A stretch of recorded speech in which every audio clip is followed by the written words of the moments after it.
Halo guys, kali ini saya mau review sepatu trail merek RNL yang kurang lebih sudah saya pakai selama 1 tahun.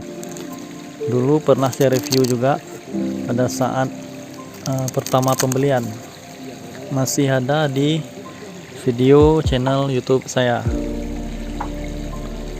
Sekarang kita lihat apa atau bagaimana kondisinya setelah dipakai untuk terabas.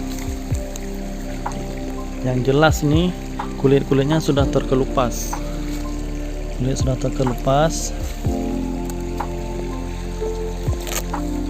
Di sini juga sudah terkelupas.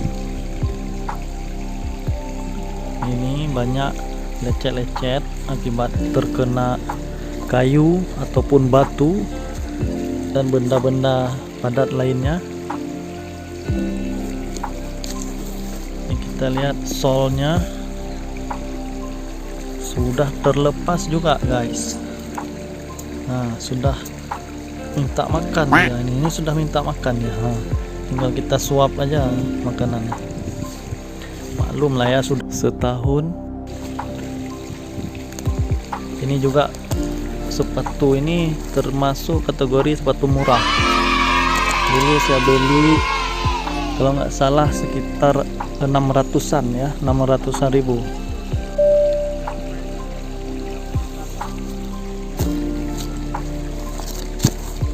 Nah, beginilah kondisinya guys.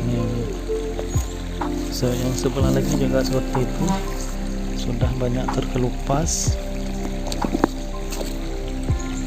udah robek. Ini ada juga yang robek, terkena patahan-patahan ranting kayu.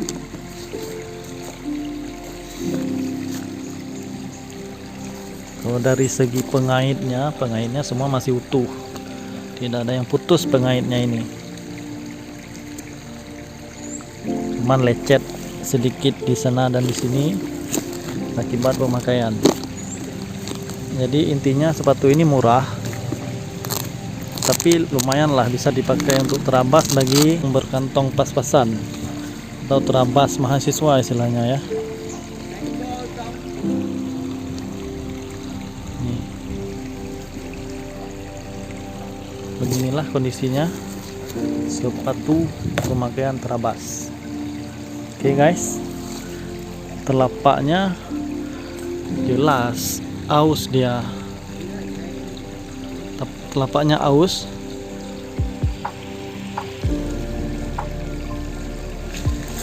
Yang satu lagi mau kita lihat, nah, telapaknya aus, dimakan usia. Oke guys, sekian dulu review sepatu setelah pemakaian 1 tahun. Mungkin bisa jadi referensi buat teman-teman dalam membeli sepatu trail nantinya. Oke.